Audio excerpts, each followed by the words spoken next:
Okay. Another important topic under the 1987 Constitution are the three branches of government. We have the legislative department, the executive department, and the judicial department. But we will be discussing them separately, pero mamaya-maya, i-consolidate din natin yung information na nandito. Okay, so under the 1987 Constitution, the main function of Congress or the legislative department is to enact laws. Okay. Ang pala nito, yung main function talaga ng mga ano nyo, ng mga representatives nyo, ng mga senador nyo is to create laws, to enact laws. Basically yan yung pinaka main function nila supposedly as members of the legislative department. Okay. Yung Philippine Congress is a bicameral system. What do we mean by bicameral? There are two houses in the Philippine Congress. Usually, parang nakasana out of practice, but pag sinabi mong pag sinasabi nilang kongreso, yung House of Representatives lang ang tinutukoy. Pero in the conceptual sense, the Philippine Congress is composed actually of two houses na tinatawag nating House of Senate at House of Representatives. Now, itong House of Senate, meron siyang 24 senators. Salitan yan. Every 3 years nagkakaroon ng election ng 12 of these senators. Tapos, these senators can have at most 2 consecutive terms. Sabi dyan, ang isang senador can have dalawang magkakasunod na terms. At ang isang term ay worth 6 years. Kumbaga 6 years, so this is your first term, and then you can run for re-election next term. So, dalawa na yon. So, you should stop after the second. Kasi the Constitution says hanggang dalawang magkasunod lang. Yung usual practice ng iba is nagpapalipas sila ng 3 years, mga ganon, they run for, say, Congress, they run for as House of Representatives, tapos they go back to being senator after for another 2 consecutive terms. Pwede naman yan. Pwede magpalipas. Basta hindi tuloy-tuloy. Na, 1, 2, and then palipas, 1, 2, palipas, ganun. Kasi the consecutive terms na pwede lang ay 2 consecutive terms. Now, it's different when we talk of the House of Representatives. Etong mga House of Representatives mo are yung mga Congress, mga kongresista, mga legislators in the House of Representatives. There are around 300 plus representatives kasi maraming mga binubuong bagong congressional districts. So those congressional districts account for sa ngayon ay there are a lot of them. Nadadagdagan every now and then. And then they have at most 3 consecutive terms. They can have at most 3 terms. So first term, second term, third term papalipas. Mga ganun ang ginagawa ng iba. But their term is a lot shorter. They have 3 years per term. So unlike a senator na medyo matagal-tagal siya, na 6 years ang bawat termino, dito sa House of Representatives, every 3 years ang termino ng isang kongresista. So, the House of Senate and House of Representatives compose the entire Philippine Congress. Okay? So, yung yung typical na configuration ng ating House of Representatives ay yung district representatives must occupy 80% nung House of Representatives. These are elected by the respective congressional districts. So kung for example here in Pangasinan, there are 6 congressional districts. They have 6 district representatives. So kung ilan ang distrito sa isang probinsya or sa isang city, parang dito yung nagko-comprise ng 80% ng House of Representatives natin in the entire Philippines. And there are what we call yung yung party list representatives natin na tinatawag. These are elected at large, hindi gaya nung sa district representatives na yung sa congressional districts lang nila ang boboto para sa kanila. Here, in the party list representatives, buong Pilipinas ang boboto para sa kanila, and they must be representing an underrepresented sector, a minority, or they must be representing a certain cause, that is underrepresented. Hindi na maririnig yung boses nila, so they need representation. Typically yung mga sa ating Philippine politics, meron tayong party list for the youth, for women, for the LGBT, for labor, for teachers, mga seaman, mga ganyan. All these kinds of party lists. So they comprise 20% of the makeup ng House of Representatives. Okay? So kung meron tayong tagagawa ng batas, meron tayong mag-implement. And that is the function of the executive department. So, that is under Article 7. Kung papansinin natin, logical yung arrangement niya later.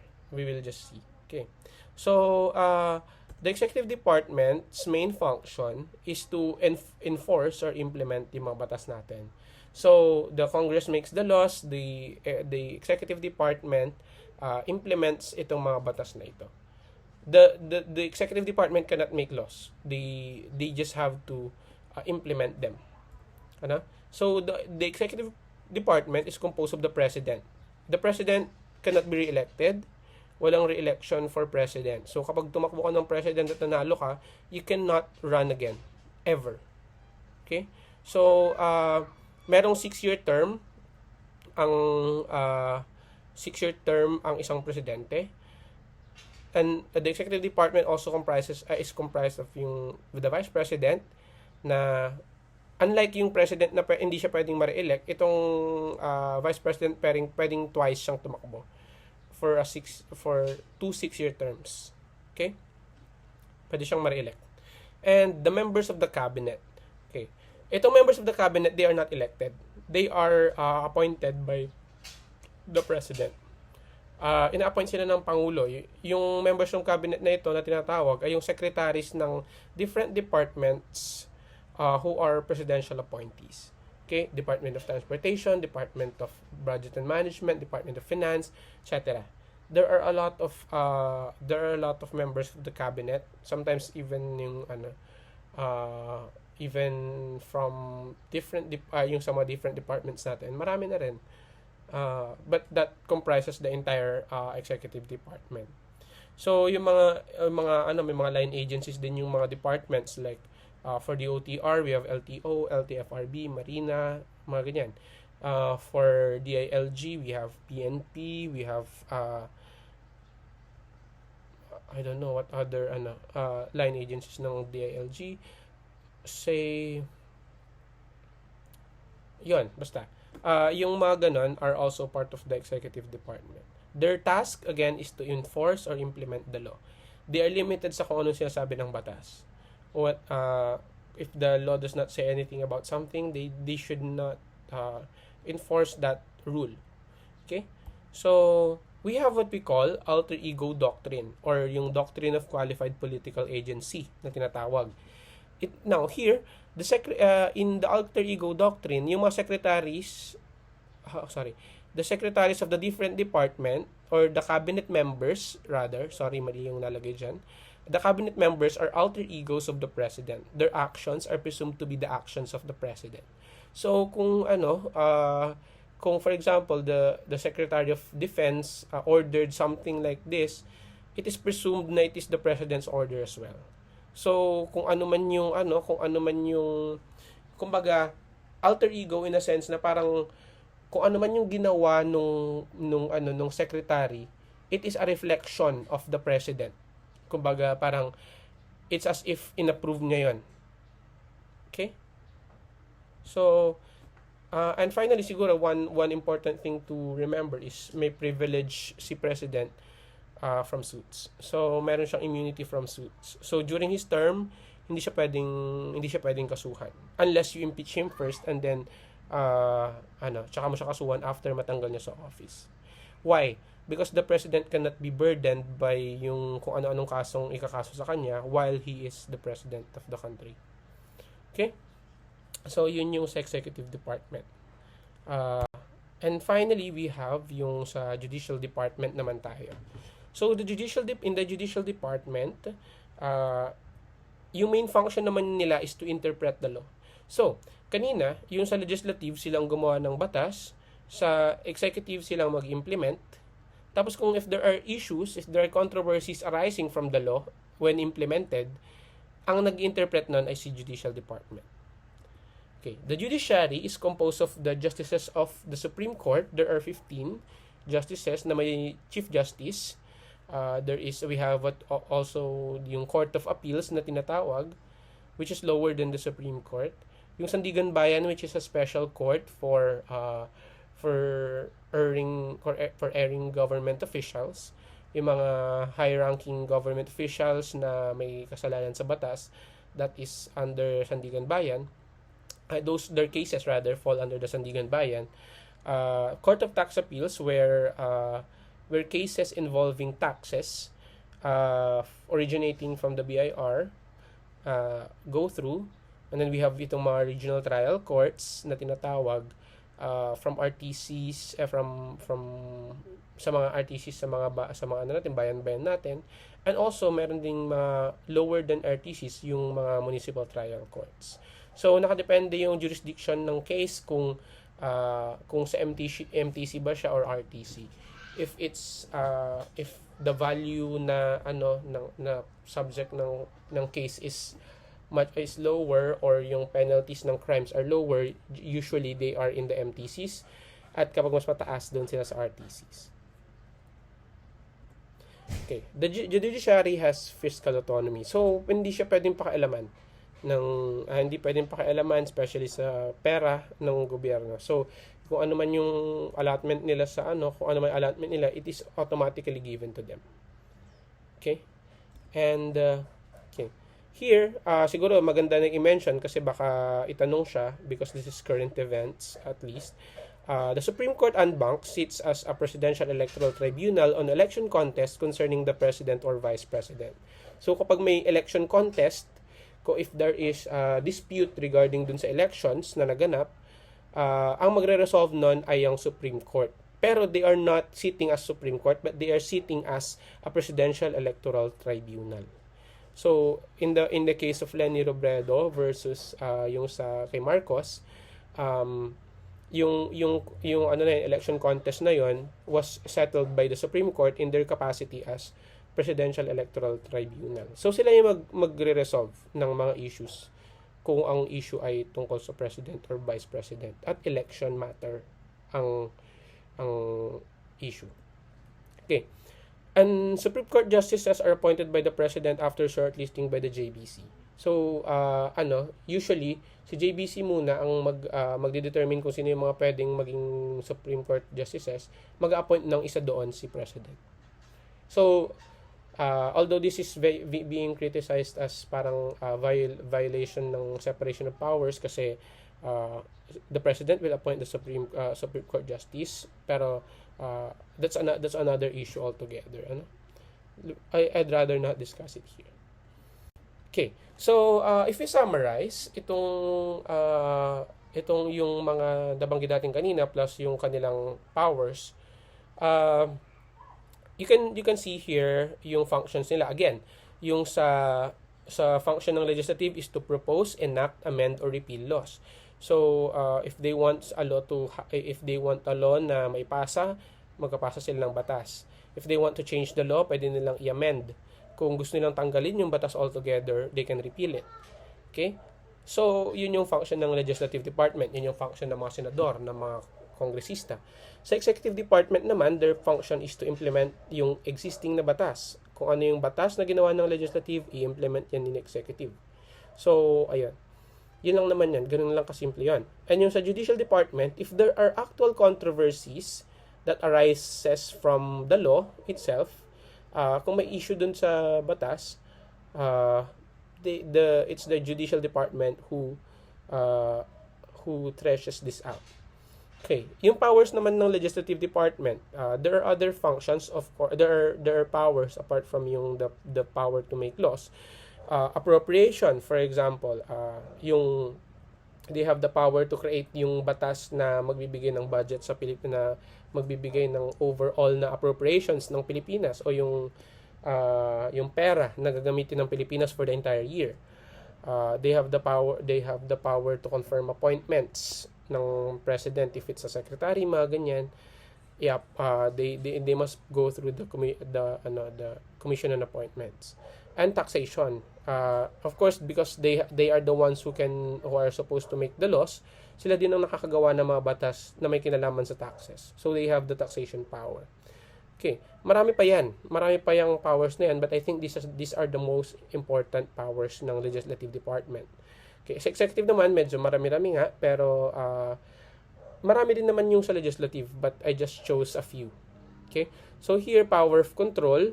The president has the power to control yung mga secretaries niya. Yung mga, yung mga alter egos niya, may karapatan siyang i-control sila.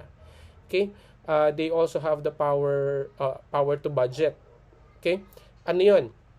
Ganito yan. Kumbaga, the executive department prepares the budget na i-approve later on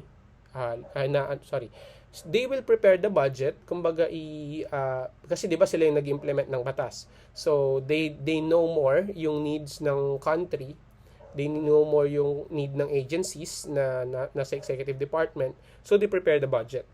The Congress makes the law and then it is approved by the president later.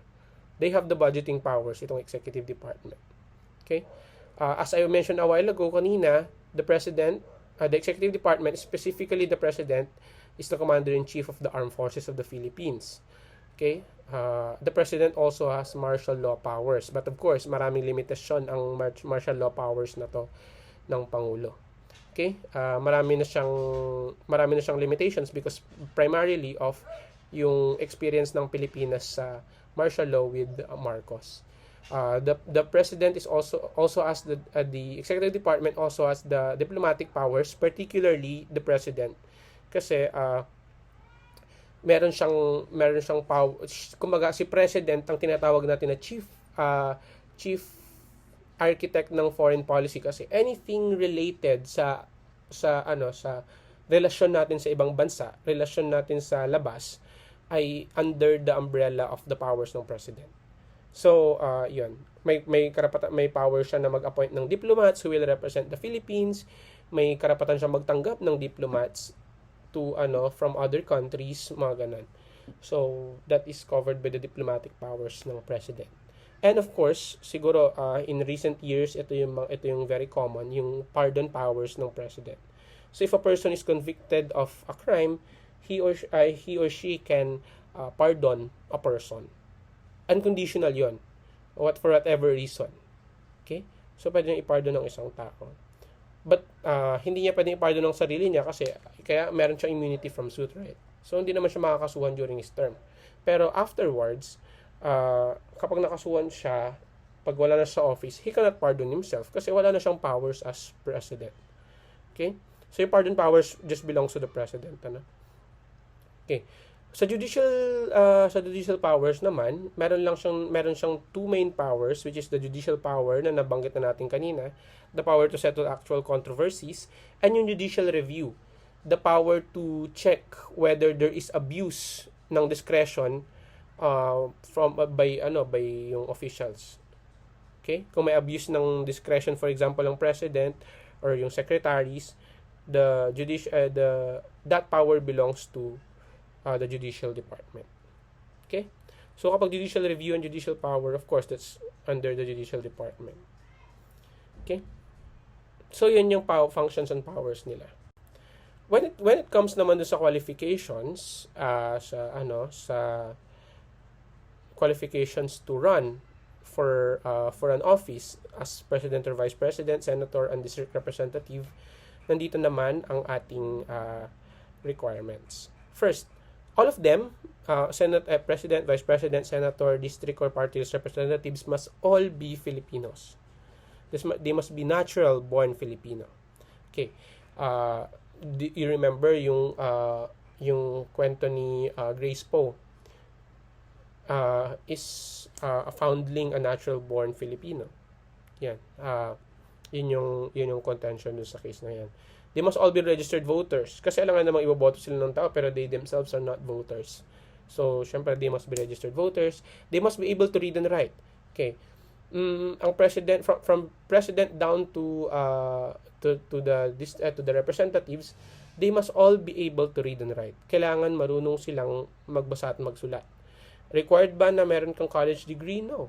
As long as you can read and you can write, walang educational requirement ang pagiging president, vice president, senator, district or party list representatives. And if you can see from yung roster ng senators and representatives natin, there are some who have no degrees or whatever, or if they have any, honorary.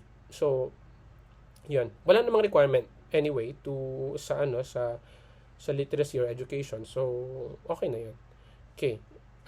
Age. So, to be a president or vice president, you need to be 40. Kapag senador, 35. Kapag district or party list representative, you need to be at least 25. Your residency. Yung residency ng president or vice president must be 10 years. Sa senator, 2 years in the Philippines. Yung sa district and party list representatives, they must be residing in the Philippines for 1 year in the district where they seek to be elected. So kung saan congressional district ang gusto nilang represent, kailangan they have resided there for 1 year. Okay? So yan.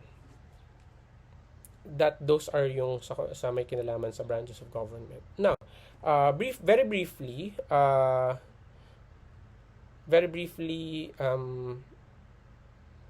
we discuss yung lawmaking process. Okay? So, ang usual process ay yung isang batas ay nagsisimula sa isang tinatawag na bill o yung proposed law. So, proposal pa lang yung bill. So, yung bill na yan mag-originate sa either sa House of Representatives or House of Senate. Okay. For example, nag-originate siya sa House of Representatives. Nag-go through sa 3 readings. Dadaan yan sa 3 reading, first reading, second reading, third reading. Para masigurado na yung batas is consistent doon sa gustong mangyari ng author at yung gustong mangyari ng Congress in general. Okay. Kapag na-approve ito for example, sa House of Representatives, ipapasa yan sa House of Senate, where yung House of Senate, babasahin din yan for 3 readings. So, first reading, second reading, third reading din siya. So, kapag approve siya, i-consolidate siya sa House of Origin. Kung baka ibabato yan doon sa House of Origin at kapag okay na sila, nag-agree na sila, na-consolidate na pag-agreehan na, that will be sent to the President for signing. Okay? So, a bill becomes a law in 3 ways. Una, kapag pinirmahan niya ng Pangulo, if the President approved and signed yung bill, yung enrolled bill, that is passed as a law. Okay? Next, paano kapag wala siyang ginawa within those 30 days doon sa batas? Kung ba, it was sitting in his desk for 30 days. Wala lang. Naiwan lang niya sa desk niya. Hindi niya napansin. For 30 days, automatically the law is passed. Okay. What if may objections si President? Yung objection na yun ay tinatawag natin na veto. Vinito niya, ni-reject niya. Pero, dapat sa veto kailangan nakalagay yung nakalagay yung objections mo kung bakit ka nag-object. Okay. But anyway, even without the signature of the President, 'di ba, binito nga ng President. So, basically ayaw niya yung batas. What will happen there? End na ba 'yon? Hindi pa. Okay. Kung gusto talaga ng Congress na ipasa 'yon with the vote of 2/3, pwede nilang i-override yung veto ng presidente. In which case, papasang batas yung isang papasa bilang batas yung bill kahit na walang perma ng presidente, because na-override nga ng Congress yung veto. Okay. So, let's check. Of course, yung simplest is pag inapprove at nilagdaan ng presidente, that is passed. Na ipapasa na yan as a law. But there are two other ways wherein hindi pinirmahan ng president pero magiging batas pa rin siya anyway. First, if if wala siyang action doon sa batas in 30 days, it automatically becomes a law. Okay? Or kahit na i-reject na yung batas, pero pinasa ulit yan ng Congress with a 2/3 vote, that becomes a law even without the signature of the president. Yun yung natakpan nitong video dito sa video feed natin. Okay?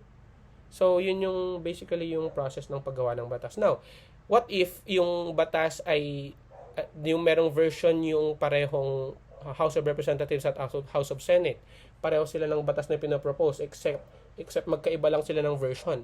Dito papasok yung bicameral conference committee wherein yung two houses reconcile yung pinag-uusapan nila kung ano yung mga pwedeng ilagay doon sa consolidated. Kasi eventually, di ba, kailangan muna pumasa sa parehong house bago ito maging ganap na batas na pipirmahan ng presidente, no? Bago ito pirmahan ng pangulo. So, in order for them to have a cohesive bill to present to the president, pwede nilang pag-usapan yon through a bicameral conference committee. Kasi baka magkaiba sila ng version ng batas hindi mag-reconcile. So, pwede naman na pag-usapan nila jointly yung as a bicameral conference committee yung isang batas. Okay? So, before we end on the 1987 Constitution, meron lang tayong konting miscellaneous provisions na i-discuss.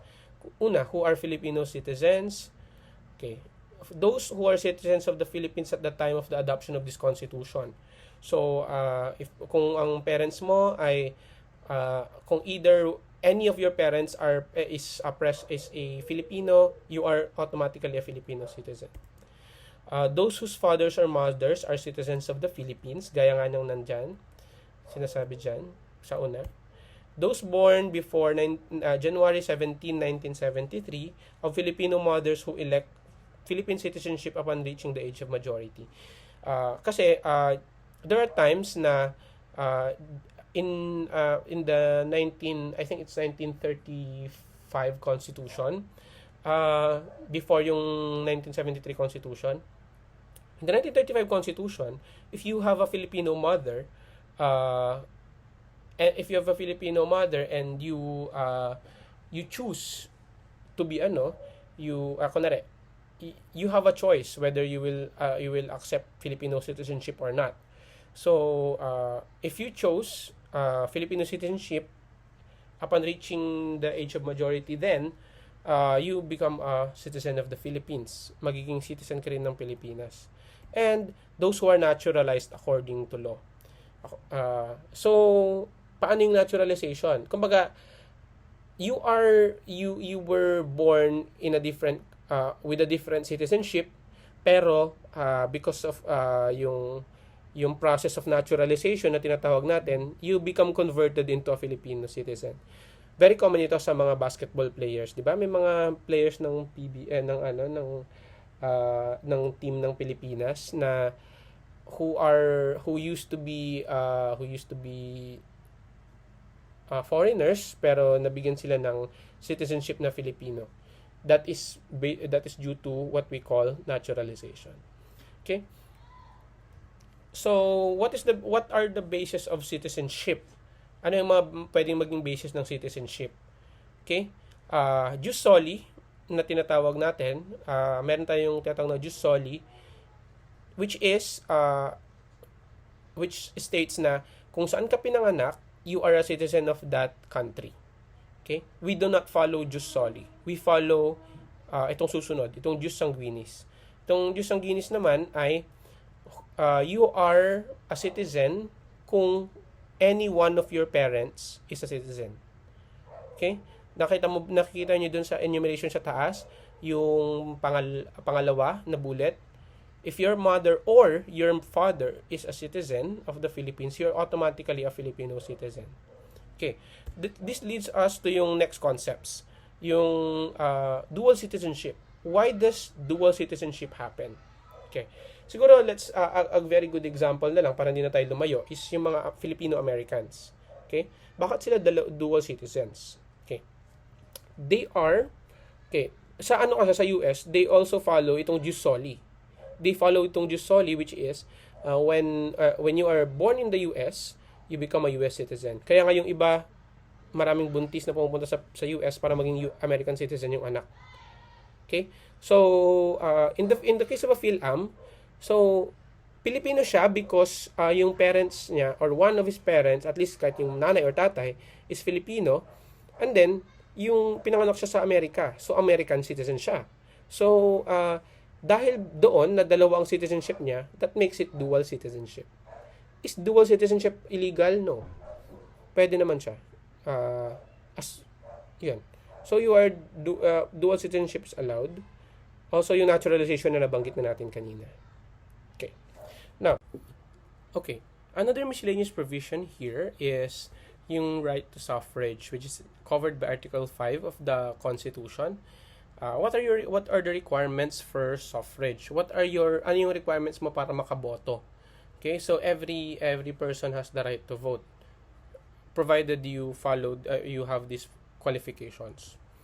First, you must be at least 18 years old on or before the elections. So kapag mag-18 ka na sa elections, pwede ka nang magparehistro. A resident of the Philippines for at least 1 year in the place where he proposes to vote for at least 6 months immediately preceding the elections. So kailangan residente siya ng Pilipinas for 1 year at kailangan nakatira siya sa lugar kung saan siya boboto for the 6 months before the elections.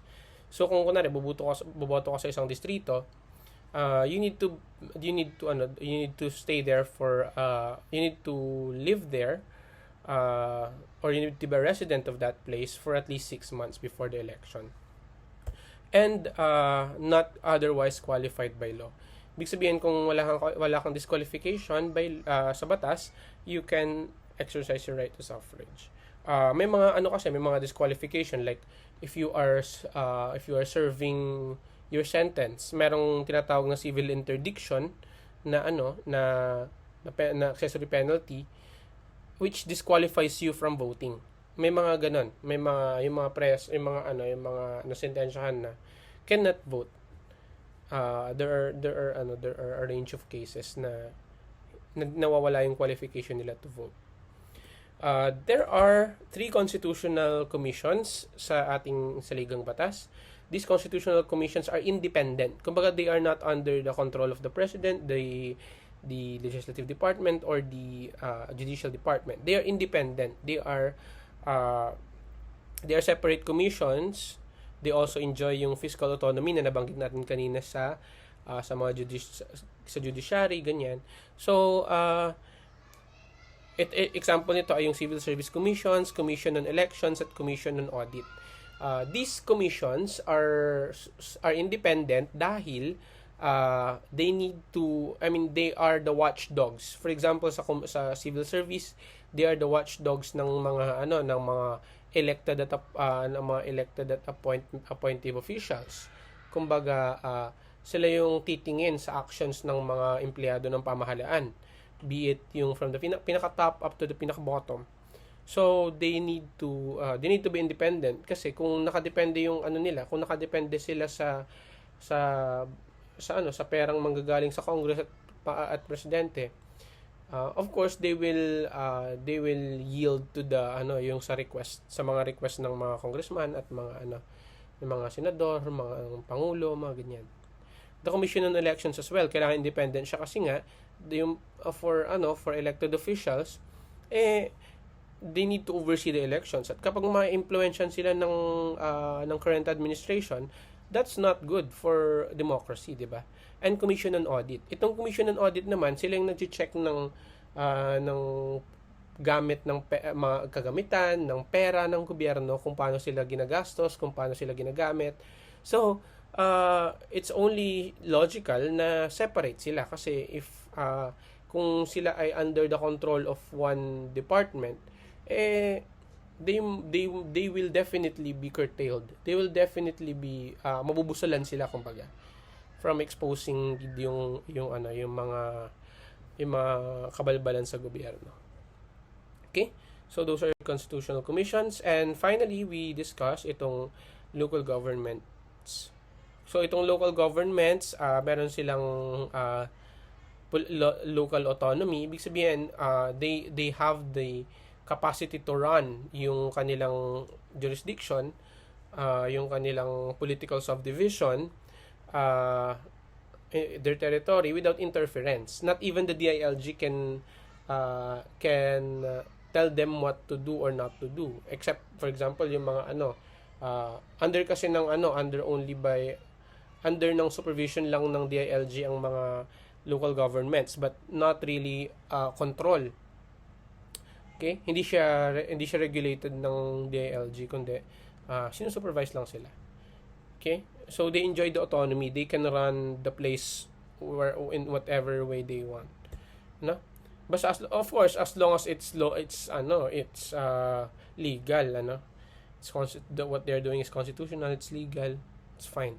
Okay, so sabi dito, each local government shall have the power to create its own sources of revenues and to levy taxes, fees, and charges subject to the guidelines of Congress.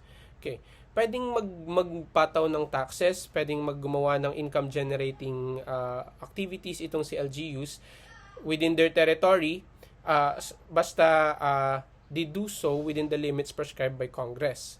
Basta legal yung ginagawa nila na paraan ng pag-create ng sources ng revenue, pag-levy ng tax, that's okay. And yung taxes, fees, and charges na yon shall accrue to them exclusively. Sa kanila lang yung pera na yon. Alright? So, yon. Next.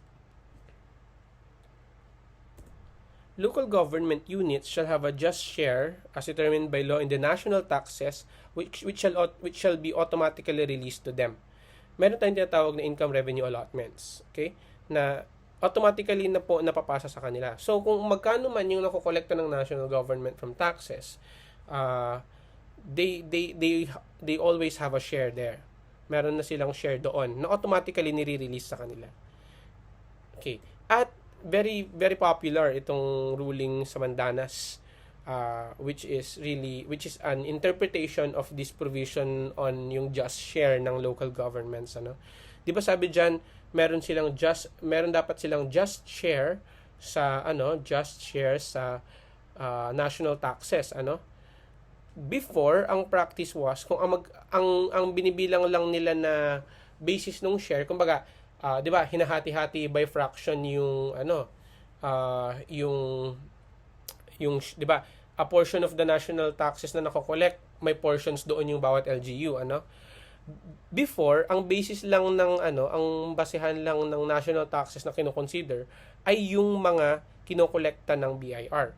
But that's not really the case. In the Mandanas ruling, na very very famous na ruling ng Supreme Court, sinabi doon na hindi lang BIR taxes ang included, kundi kasama rin pati yung mga nakokolekta ng Bureau of Customs and other taxes that the government collects. So, may share yung LGUs dyan, whether it's collected by the BIR or sa Bureau of Customs. Dati BIR lang. So, yun yung change yun yung changes na nangyayari sa Mandanas ruling.